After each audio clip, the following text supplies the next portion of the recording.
Hello everyone. Pro GS 24x7 में आप सभी का स्वागत है।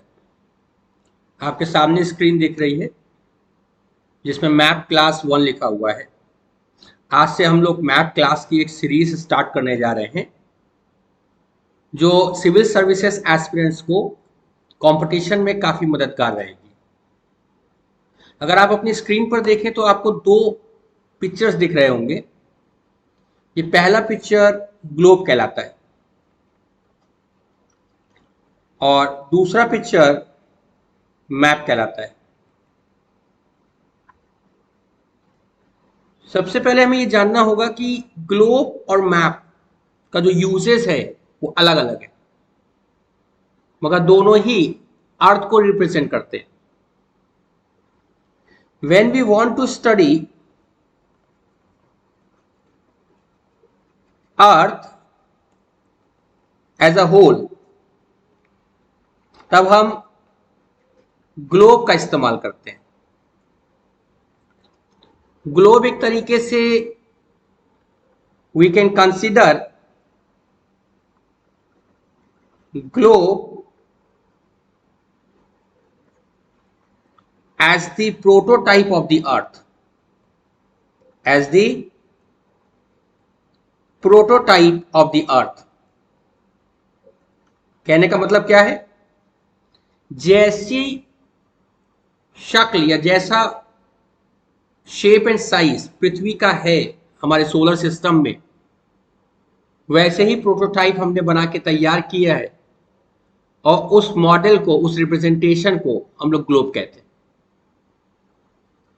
दूसरी तरफ आपको मैप दिखाया हुआ है। ये पूरी पृथ्वी का मैप है, ये पूरे अर्थ का मैप है। मगर कई बार मैप का जो यूसेज होता है वो हमें अर्थ के किसी एक हिस्से को स्टडी करना है।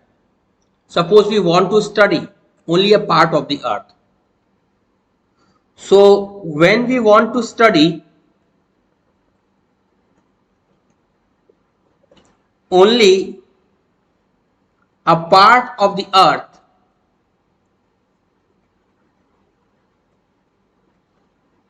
map is useful। Got the point? अर्थ का कोई भी पार्ट जो हम स्टडी करते हैं वो हम मैप के थ्रू कर सकते हैं। ये मैप किसी कंट्री को स्टडी कर सकता है, किसी स्टेट को स्टडी कर सकता है। So through map we can study any country।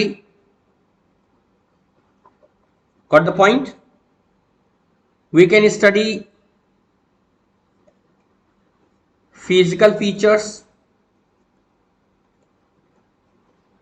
of the earth like mountains, plateaus, plains, etc। यहां दो बातें हैं। एक बात आप अंडरलाइन करेंगे कि when we want to study any country, और दूसरा है when we want to study any physical features. So on the basis of these perspectives, which we call it as study perspectives, maps can be of three types। Therefore, on the basis of study perspectives, maps can be of three types।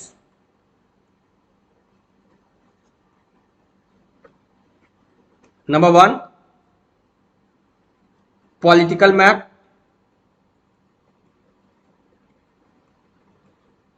and number two, physical map, and number three is thematic map। Political map क्या होता है? जब word political आता है तो political map किसी different countries को represent करेगा, गेटिंग द पॉइंट।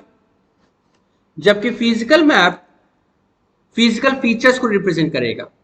जैसे अगर आप देखें यहां पर, तो ये पूरे वर्ल्ड का पॉलिटिकल मैप शो किया हुआ है। This is a political map,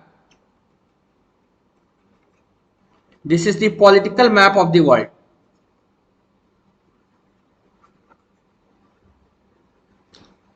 अगर हम देखें यहां पर, तो this is called as North America,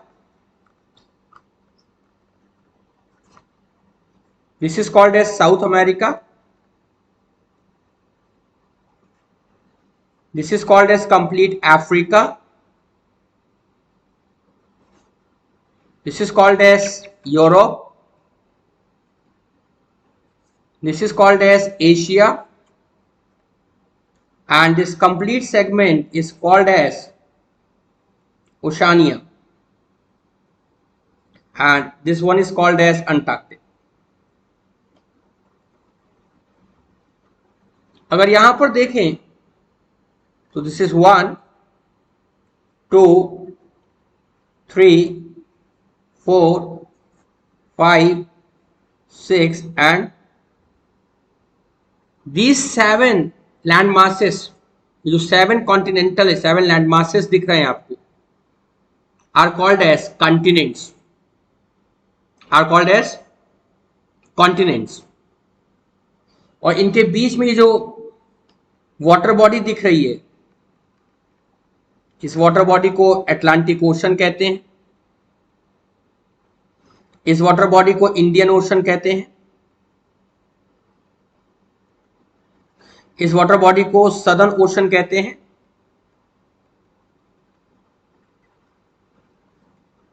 इस वाटर बॉडी को आर्कटिक ओशन कहते हैं, और इस वाटर बॉडी को पैसिफिक ओशन कहते हैं। And this is also called as Pacific Ocean. Got the point? Pacific ocean यहां देखने में आपको दो लग रहे हैं, मगर ये पैसिफिक ओशन एक ही है। बेसिकली हमारा जो अर्थ है वो एक ऑब्लेट स्फेरॉइड है, तो इसके कोई एज नहीं होते। तो सपोज कर लेते हैं कि हमने यहां से कहीं इस सेक्शन को कट किया और एक एंड यहां ओपन किया और दूसरा एंड यहां ओपन किया, तो पैसिफिक ओशन से ही हमने कट किया है, इसलिए पैसिफिक ओशन के आपको दो एंड दिख रहे हैं। बट पैसिफिक ओशन दो नहीं होते, वो एक ही है। That we will discuss later. तो पैसिफिक ओशन का मैप हम लोग अलग से डिस्कस कर लेंगे, बट अभी इतना जानिए कि पैसिफिक ओशन दो नहीं है, वर्ल्ड में एक ही है। तो यहां पर ओवरऑल हमें 1 2 3 4 और 5 ओशंस है। So this political map of the world represents 7 continents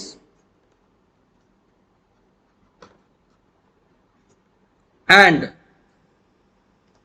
5 oceans. So this political map of the world represents 7 continents, 7 continental land masses and 5 oceans. In 7 continents के अंदर कई कंट्रीज हैं, तो उनको भी हम सेपरेटली स्टडी कर सकते हैं।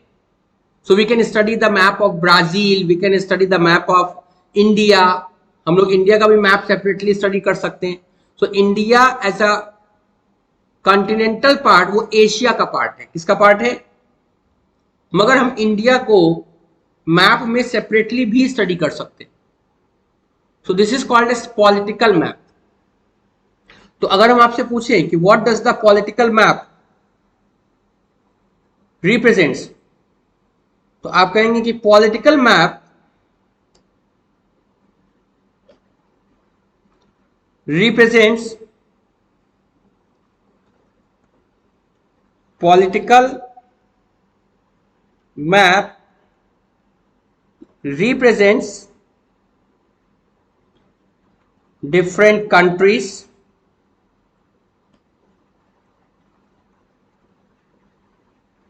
and states of the world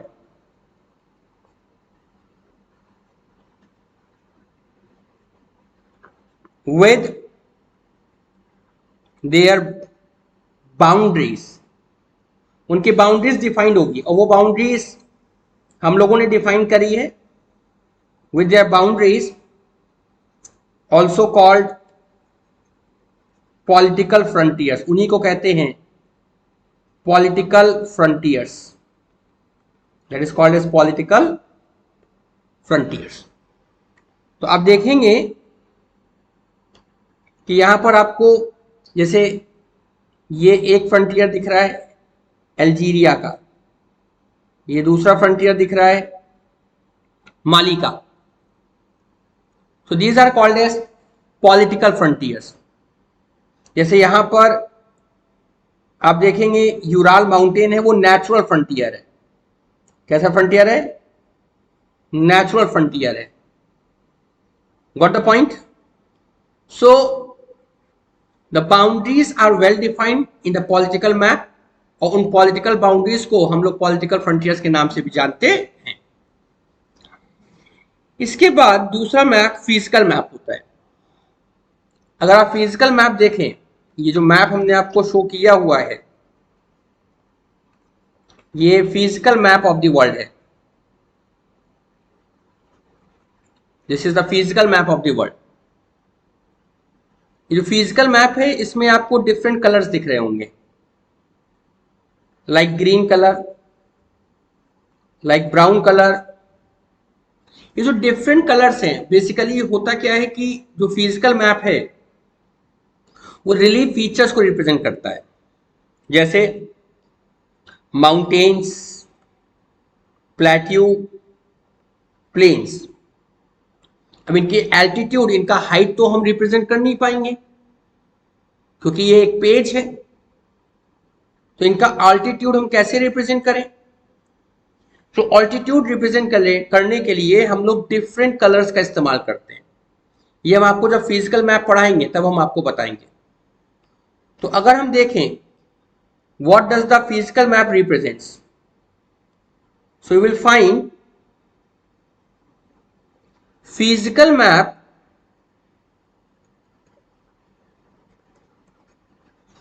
represents physical features, represents physical, या इसी को रिलीफ फीचर्स कहते हैं. फिजिकल और relief features of the earth,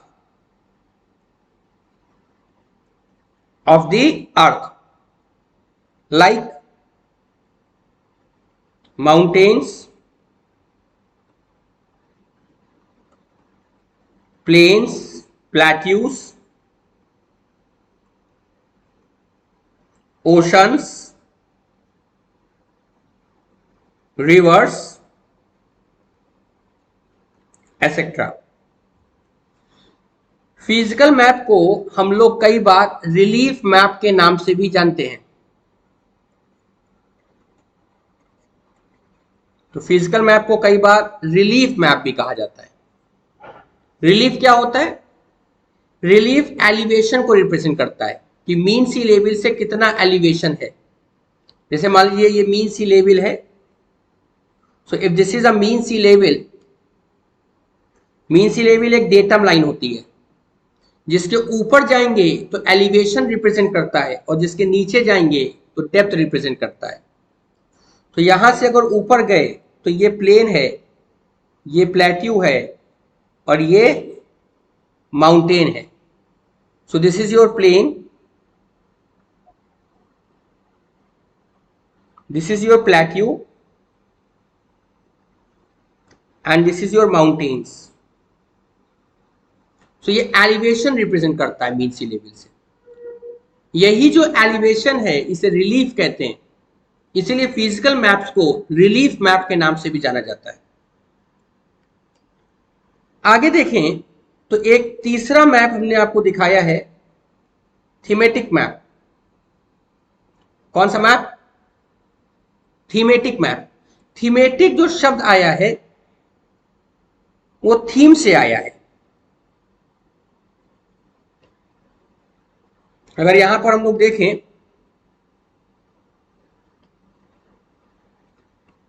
look at this, this is a thematic map.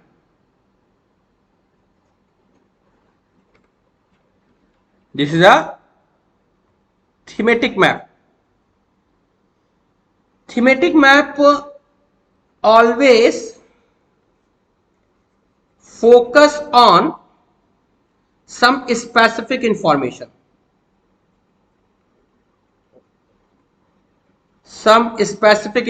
जैसे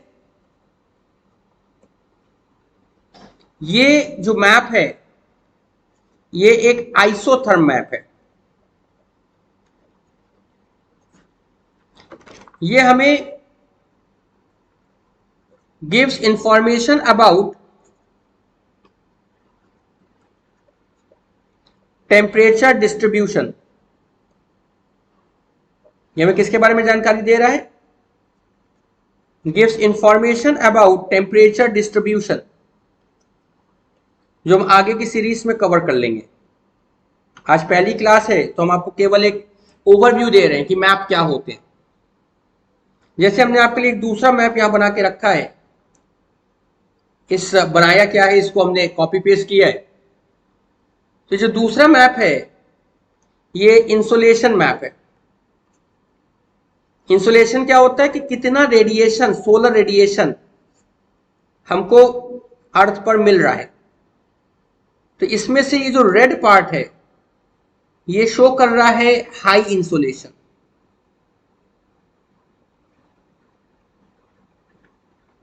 और इसमें से ये जो ब्लू पार्ट है ये रिप्रेजेंट कर रहा है लो insolation.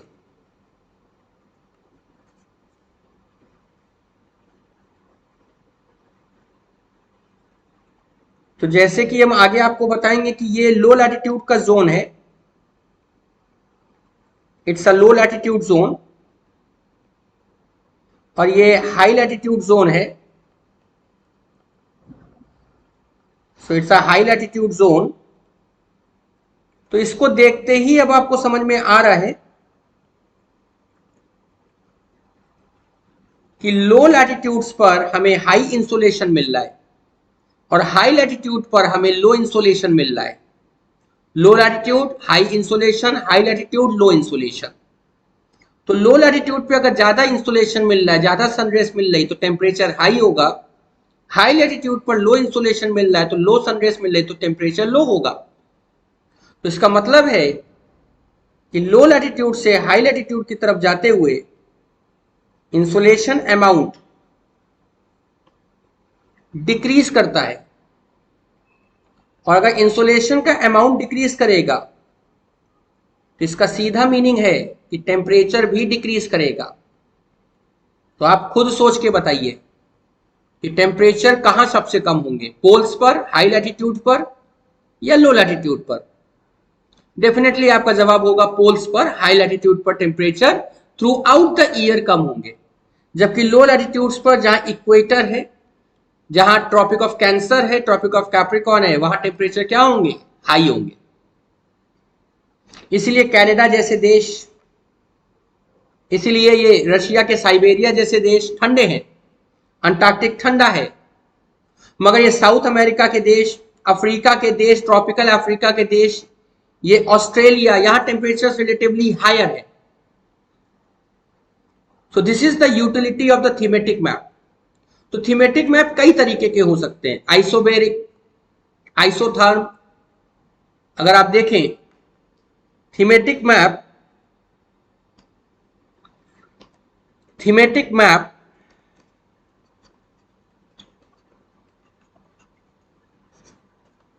can be of various types, can be of various types, like example number 1, isotherm maps।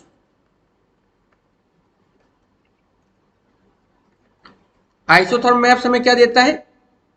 Gives us information about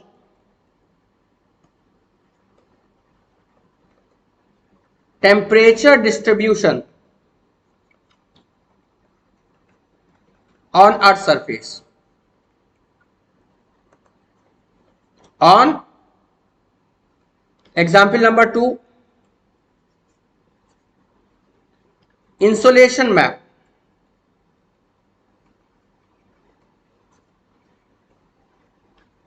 Gives us information about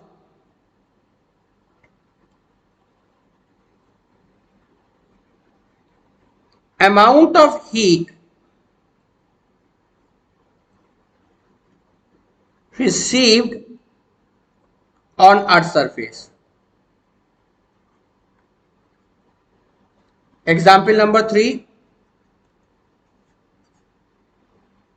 isobaric map. Isobar माने होता है प्रेशर, तो ये हमें एटमॉस्फेरिक प्रेशर की जानकारी देगा. Gives us information about atmospheric pressure distribution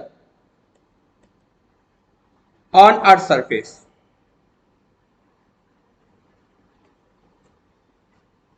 In this way हमें स्टडीज के पॉइंट ऑफ व्यू से 3 मैप्स की जरूरत पड़ेगी.